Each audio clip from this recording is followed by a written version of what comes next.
जय श्री कृष्ण। आज की कथा बड़ी ही मनोहर है। विषय है किस प्रकार हुआ सूरदास जी और तुलसीदास जी का ब्रज में मिलन। एक बार तुलसीदास जी ब्रज पधारे श्रीनाथ जी के दर्शन करने। उन्होंने श्रीनाथ जी का दर्शन किया। ब्रज में सूरदास जी और तुलसीदास जी का मिलन हुआ। दोनों में परस्पर वार्ता हुई।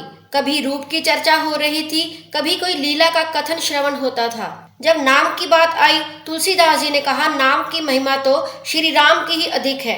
तो सूरदास जी बोले, रे मन, कृष्ण नाम कह लीजिए। दोनों में परस्पर विनोद होने लगा।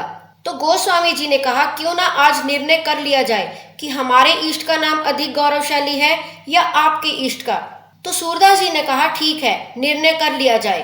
तुलसीदास जी ने कहा, एक तराजू मंगवाइए, एक पलड़े में हम बैठ जाएं और दूसरे पलड़े में आप बैठ जाइए। जिसके इष्ट का नाम महिमाशाली होगा उसका पलड़ा झुक जाएगा। सूरदास जी ने कहा, यह बात उत्तम है, बैठ जाते हैं पलड़े में। बस फिर क्या था, बैठ गए दोनों पलड़े में। तुलसीदास जी का पलड़ा झुक गया। सूरदास जी ने तुलसीदास जी से तो कुछ नहीं कहा, अपनी कुटिया में जाकर उदास होकर बैठ गए और रुष्ट हो गए अपने नंद नंदन से। आज सूरदास जी पहुंचे नहीं अपनी कीर्तन की सेवा में। श्रीनाथ जी को चिंता हुई कि सूरदास जी रूठे हैं। वे व्याकुल हो गए कि किस तरह सूरदास जी को मनाया जाए। ठाकुर जी पहुंचे सूरदास जी की कुटिया में, पर सूरदास जी ने बात करने से भी मना कर दिया।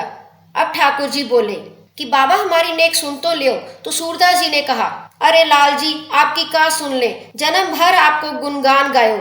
आज जब हम पे कछु बात आए पड़ी, आपने हमारी सुध नहीं ली, आप तो भग गए। गोस्वामी जी के सामने आपने हमारी पग नीची कर दी। क्या हम जानते नहीं हैं आपके नाम की महिमा क्या है? क्यों लज्जित किया हमें गोस्वामी जी के सम्मुख? ठाकुर जी ने कहा, बाबा आप हारे, इसमें गलती हमारी थोड़ी ही है, आपकी है। तो सूरदास जी ने कहा, वो कैसे, हमारी गलती कैसे है लाल जी?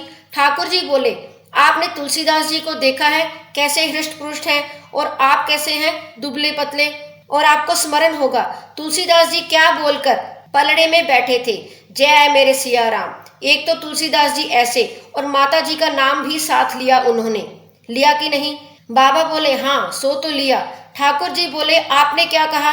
बाबा बोले, हम तो गोपाल जी आप ही का नाम रटते हैं, सो आप ही का नाम लिया। तो ठाकुर जी बोले, एक तो आप दुबले पतले और ऊपर से हम नन्हे से गोपाल जी, तो पलड़ा तो उन्हीं का झुकना था। हमें गोद में लेकर आप बैठे, अब हम क्या करते, गलती तो आपकी है। मंद मंद मुस्कुराते हुए ठाकुर जी ने कहा, बाबा मैं सारे त्रिभुवन को झुका देता, एक बार मेरे नाम के संग आप कह के तो देखते, लाडली राधा किशोरी राधा, लाडली राधा किशोरी राधा। सूरदास जी भोले वाले आ गए ठाकुर जी की बातों में। इसी वार्ता से सीधे ना सही अप्रत्यक्ष रूप से ठाकुर जी ने सूरदास जी को यह संकेत भी कर दिया कि विजय तो उसी की है जो युगल स्वरूप का दर्शन करता है। तो ये थी हमारी आज की कथा, किस प्रकार सूरदास जी और तुलसीदास जी का ब्रज में मिलन हुआ। जय श्री राधे कृष्ण।